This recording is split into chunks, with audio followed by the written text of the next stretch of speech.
जय हिंद। बिहार शिक्षा केंद्र में आप सभी का स्वागत है। आज की क्लास में हम लोग पढ़ेंगे क्लास 6 का साइंस चैप्टर 1 भोजन, यह कहाँ से आता है। तो इसे हम लोग एक क्वेश्चन के रूप में अध्ययन करेंगे। क्वेश्चन, उसके बाद फिर व्याख्या। और यदि आप सभी हमारे चैनल पर नए हैं तो चैनल को सब्सक्राइब जरूर करें। ठीक है दोस्तों, तो आइए शुरुआत करते हैं बिना देर किए। Question number 1। फर्स्ट क्वेश्चन क्या है? भोजन बनाने के लिए आवश्यक सामग्री को क्या कहते हैं? यानी भोजन बनाने के लिए जो आवश्यक सामग्री है उसे क्या कहते हैं? तो ऑप्शन ए मिश्रण, संघटक, तत्व, भोजन का हिस्सा। क्या होगा?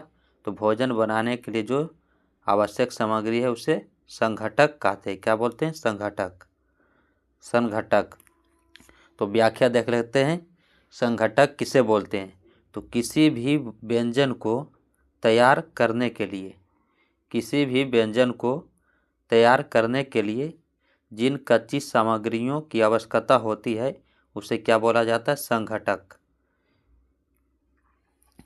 यानी जैसे खीर बनाना है तो उसके लिए क्या चाहिए? दूध, चावल और चीनी। तो ये सब क्या हो गया? खीर के संघटक। तो यानी किसी भी व्यंजन को तैयार करने के लिए जिन कच्ची सामग्रियों की आवश्यकता होती है उसे ही क्या बोलते हैं? संघटक। ठीक है, आगे बढ़ते हैं।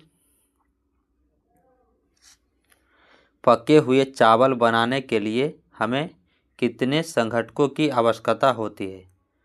पके हुए चावल बनाने के लिए हमें कितने संघटकों की आवश्यकता होती है? तो 2। उत्तर क्या हो जाएगा? 2। व्याख्या, पके चावल के लिए केवल कच्चा चावल और पानी, इन 2 संघटकों की आवश्यकता होती है। यानी चावल बनाना है तो क्या चाहिए? एक तो कच्चा चावल चाहिए और दूसरा पानी। तो 2 घटक, संघटक, 2 संघटक की आवश्यकता होती है।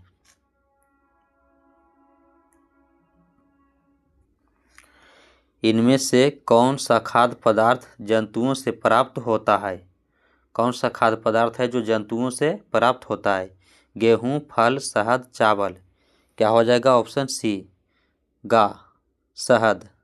शहद जो हमें किससे प्राप्त होता है? जंतु से।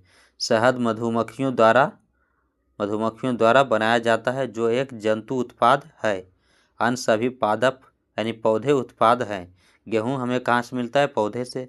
फल भी पौधे से और चावल भी पौधे से। लेकिन शहद जो हमें मधुमक्खी से मिलता है जो कि एक क्या है? जंतु उत्पाद है। सरसों के पौधे के कौन से 2 भाग जो है खाए जाते हैं? सरसों के पौधे के कौन से 2 भाग खाए जाते हैं? ऑप्शन ए यानी का, तना और फूल, जड़ और पत्तियां, बीज और पत्तियां, फूल और फल। क्या हो जाएगा? तो ऑप्शन सी, बीज और पत्तियां। सरसों का बीज और पत्तियां जो है खाते हैं। सरसों के बीजों से क्या करते हैं? तेल निकाला जाता है और इसकी पत्तियों का उपयोग जो है साग बनाने के लिए किया जाता है। तो सरसों के 2 भाग खाए जाते हैं, बीज और पत्तियां। ठीक है, आगे बढ़ते हैं। मधुमक्खियां फूलों से क्या इकट्ठा करती है? मधुमक्खियां जो है फूलों से क्या इकट्ठा करती है? तो मकरंद। मधुमक्खियां जो है फूलों से मकरंद इकट्ठा करती है। मकरंद यानी कि मीठा रस। मधुमक्खियां फूलों से मकरंद इकट्ठा करती है, उसे शहद में बदलती है और अपने छत्ते में जमा करती है। अगला क्वेश्चन, जो जंतु केवल पौधे खाते हैं उन्हें क्या कहते हैं? तो जो जंतु केवल पौधे खाते हैं उन्हें क्या बोलते हैं? शाकाहारी। शाकाहारी जंतु। ये जंतु जो केवल पादप या पादप उत्पाद खाते हैं शाकाहारी कहलाते हैं। जैसे गाय, हिरण, ये सब क्या है? शाकाहारी। यानी पादप यानी पेड़ पौधों या उनके उत्पाद को खाते हैं उसे क्या बोलते हैं? शाकाहारी। गाय, हिरण, ये सब क्या हो जाएगा? शाकाहारी में आ जाएगा। अगला क्वेश्चन, बाघ एक मांसाहारी है क्योंकि वह केवल खाता है। क्या खाता है केवल? पौधे, फल, मांस, घास। क्या हो जाएगा सही उत्तर? मांस।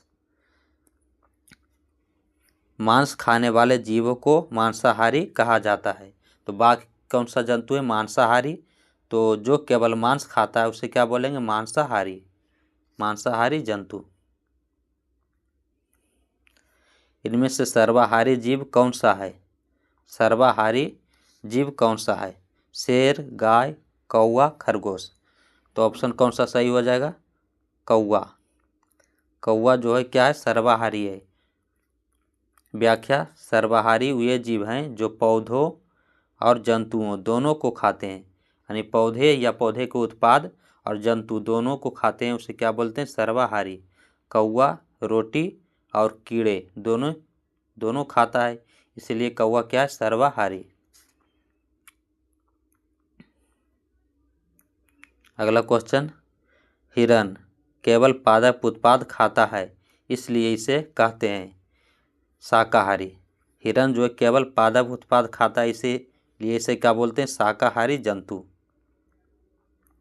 अगला क्वेश्चन, मूंग या चने के बीज से सफ़ेद संरचना निकलना क्या कहलाता है? मूंग या चने के बीज से जो सफ़ेद संरचना निकलता है वह क्या कहलाता है? तो अंकुरन। क्या कहलाता है? अंकुरन।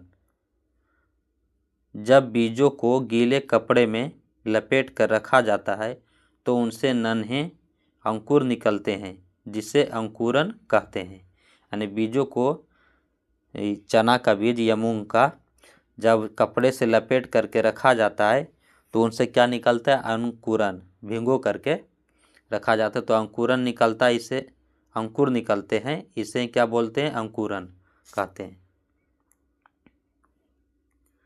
इडली बनाने के लिए मुख्य संघटक चावल का स्रोत क्या है? चावल का स्रोत क्या है? तो पौधा। चावल का स्रोत क्या हो जाएगा? पौधा। दूध, दही, पनीर और घी किसके उत्पाद हैं? दूध, दही, पनीर और घी किसके उत्पाद हैं? पौधे, जंतु, रसायनों के, मिट्टी के। क्या हो जाएगा? जंतुओं के उत्पाद है। यानी दूध, दही, पनीर और घी हमें किससे प्राप्त होता है? तो जंतु से। ये सभी दूध से बनते हैं। दही हो या पनीर या घी, ये सब किन से बनते हैं? तो दूध से। ये सभी जो दूध से बनते हैं, और दूध हमें कहाँ से प्राप्त होता है? गाय, भैंस या बकरी जैसे जंतुओं से मिलता है। तो दूध, दही, पनीर और घी किसके उत्पाद है? जंतुओं के उत्पाद हैं। निम्नलिखित में से कौन सा एक जड़ है जिसे हम खाते हैं? कौन सा जो है जड़ है जिसे हम खाते हैं? आलू, गाजर, प्याज, अदरक। क्या हो जाएगा? गाजर। गाजर का कौन सा भाग हम लोग खाते हैं? तो जड़। आलू, प्याज और अदरक, इसका जो है कौन सा भाग खाते हैं? तना। इसका कौन सा भाग खाते हैं? तना। आलू, प्याज और अदरक का जो है तना खाते हैं, और गाजर जड़। तो गाजर, मूली और शकरकंद पौधे की जड़ें होती है। गाजर, मूली और शकरकंद जो है पौधे की क्या होती है? जड़ें होती है, जिसे हम खाते हैं। आलू और अदरक और प्याज ये सब क्या होता है? तना। ठीक है दोस्तों, आगे बढ़ते हैं। मधुमक्खियाँ मकरंद का भंडारण क्यों करती है? मधुमक्खियाँ जो है मकरंद का भंडारण क्यों करती है? क्योंकि फूल साल भर नहीं मिलते हैं। खेलने के लिए, दूसरों को देने के लिए, छत्ते को भारी बनाने के लिए। क्या हो जाएगा ऑप्शन सही? क्योंकि जो है फूल साल भर नहीं मिलते हैं, इसीलिए मधुमक्खियाँ क्या करती है? मकरंद को इकट्ठा करती है। फूल और उनका मकरंद वर्ष के केवल कुछ समय में ही उपलब्ध होते हैं, इसलिए मधुमक्खियाँ जो इसे भविष्य के लिए क्या करती है? इकट्ठा करती है। तोता केवल उत्पाद खाता है। तोता जो है जंतु, पादप, मांसाहारी, समुद्री, केवल उत्पाद खाता है। क्या खाता है? तो पादप। तोता जो है केवल पादप उत्पाद खाता है। भोजन की बर्बादी रोकने के लिए हमें क्या करना चाहिए? अधिक भोजन बनाना चाहिए, जितना आवश्यक हो उतना ही लेना चाहिए, भोजन फेंक देना चाहिए, कि इनमें से कोई नहीं? तो क्या सही हो जाएगा? जितना आवश्यक हो उतना ही लेना चाहिए, जितना आवश्यक हो उतना ही लेना चाहिए। बैगन के भरते में बैगन पौधे का कौन सा भाग है? यानी बैगन के भरते में बैगन जो है पौधे का कौन सा भाग है? जड़, तना, फल, फूल। क्या हो जाएगा सही ऑप्शन? फल। बैगन जो है पौधे का कौन सा भाग है? फल है। इनमें से कौन सा भोजन का जो है मुख्य स्रोत है? केवल पौधे, केवल जंतु, पौधे और जंतु दोनों, हवा और पानी। क्या हो जाएगा? भोजन का जो है मुख्य स्रोत क्या है? तो पौधे और जंतु दोनों हो जाएगा सही। पौधे भी, यानी हमें जो है भोजन प्राप्त होता है कहाँ से होता है? पौधे से और जंतु से। तो पौधे और जंतु दोनों सही हो जाएगा। चीनी हमें कहाँ से प्राप्त होती है? तो गन्ने से। कहाँ से प्राप्त होती है? गन्ने से। मनुष्य किस श्रेणी में आता है? तो मनुष्य जो किस श्रेणी में आता है? सर्वाहारी। मनुष्य किस श्रेणी में आता है? सर्वाहारी श्रेणी में। मनुष्य पादप उत्पाद यानी अनाज, फल और जंतु उत्पाद, दूध, अंडा, मांस दोनों का सेवन करता है, इसीलिए मनुष्य जो कौन सा श्रेणी में आ जाएगा? सर्वाहारी में। चलिए आगे बढ़ते हैं। तो मनुष्य किस श्रेणी में आ जाएगा? सर्वाहारी श्रेणी में। अंडे देने वाले जंतु का नाम बताइए। गाय, कुत्ता, मुर्गी, बिल्ली। कौन सा हो जाएगा? मुर्गी। मुर्गी अंडे देती है। खीर तैयार करने के लिए कौन सा संघटक चाहिए? क्या चाहिए? दूध, चावल, चीनी की आटा, तेल, नमक, दाल, पानी, हल्दी, सब्जी, मसाला, तेल। क्या? तो दूध, चावल और चीनी। खीर तैयार करना है तो दूध, चावल और चीनी चाहिए। तो ये तीनों क्या हो जाएगा? खीर का जो संघटक है। क्या है? दूध, चावल और चीनी खीर का संघटक है। यदि आपसे पूछा जाए कि खीर का संघटक बताइए तो क्या हो जाएगा? दूध, चावल और चीनी, यानी इन्हीं तीन चीज़ों से खीर तैयार होता है। क्या सभी जंतु एक ही प्रकार का भोजन करते हैं? सभी जंतु एक ही प्रकार का भोजन करते हैं, हाँ या नहीं? केवल पालतू जंतु, केवल जंगली जंतु। क्या हो जाएगा? नहीं। इसका उत्तर होगा नहीं। सभी जंतु जो है एक ही प्रकार का भोजन नहीं करते हैं। ये जो अलग अलग जंतुओं की भोजन संबंधी आदतें अलग होती है। जैसे कुछ जंतु शाकाहारी होते हैं, कुछ मांसाहारी और कुछ सर्वाहारी होते हैं। शाकाहारी जो केवल पादप उत्पाद या पेड़ पौधों को खाते हैं उसे क्या बोलते हैं? शाकाहारी। और मांसाहारी जो केवल दूसरे जंतुओं या केवल मांस को खाते हैं उसे मांसाहारी। जो दोनों को खाते हैं, पेड़ पौधे और जीव जंतुओं मांस भी खाते हैं, उसे सर्वाहारी बोलते हैं। तो मनुष्य जो है जंतु जो है एक ही प्रकार का भोजन नहीं करते हैं, अलग अलग प्रकार के भोजन करते हैं, क्योंकि जो है उनकी भोजन संबंधी आदतें जो है अलग होती है। ठीक है। मधुमक्खी के छत्ते से हमें क्या प्राप्त होता है? तो क्या प्राप्त होता है? मोम और शहद, केवल तेल, दूध, ऊन। क्या होगा? मोम और शहद। मधुमक्खी के छत्ते से हमें मोम और शहद प्राप्त होता है। केले के पौधे का कौन सा भाग जो है भोजन के रूप में उपयोग नहीं किया जाता है? फल, फूल, तना, जड़। कौन सा भाग जो है केले का कौन सा भाग भोजन के रूप में उपयोग नहीं किया जाता है? कौन सा हो जाएगा? जड़। इसका जड़ का जो उपयोग हम लोग नहीं करते हैं। केले के फल, फूल, तने का कुछ हिस्सों में भोजन के रूप में जो उपयोग होता है, लेकिन जड़ का नहीं। कद्दू के फूलों को चावल की पिट्ठी में डुबाकर तलकर खाना किस राज्य में प्रसिद्ध हो सकता है? तो अध्याय के संदर्भ में दिया गया है कि कद्दू के फूलों को चावल की पिट्ठी में डुबाकर तलकर खाना किस राज्य में प्रसिद्ध हो सकता है? तो उत्तर प्रदेश या बिहार। उत्तर प्रदेश या बिहार में प्रसिद्ध हो सकता है। अंकुरित बीजों में किसकी मात्रा बढ़ जाती है? अंकुरित बीजों में किसकी मात्रा जो है बढ़ जाती है? तो पोषक तत्व या प्रोटीन। पोषक तत्व या प्रोटीन की मात्रा जो है बढ़ जाती है अंकुरित बीजों में। अगला क्वेश्चन है, मकरंद शब्द का अर्थ है। मकरंद का अर्थ क्या होता है? मीठा रस। मकरंद का अर्थ क्या होता है? मीठा रस। शेर और बाघ किस श्रेणी के उदाहरण हैं? शाकाहारी, सर्वाहारी, मांसाहारी या उत्पादक? कौन से श्रेणी के उदाहरण है? मांसाहारी।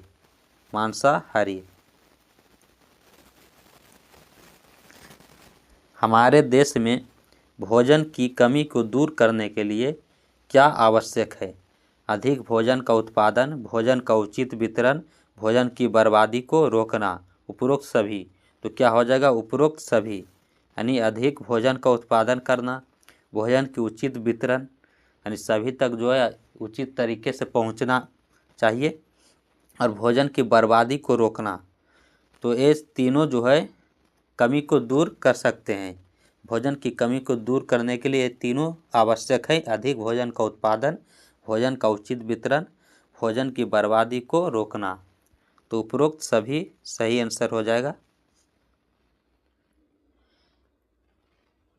और आप सभी के लिए ये 2 क्वेश्चन जो है दे रहे हैं, आप सभी कमेंट बॉक्स में इसका उत्तर बताइएगा। पहला क्वेश्चन क्या है? मछली किस प्रकार के भोजन का स्रोत है?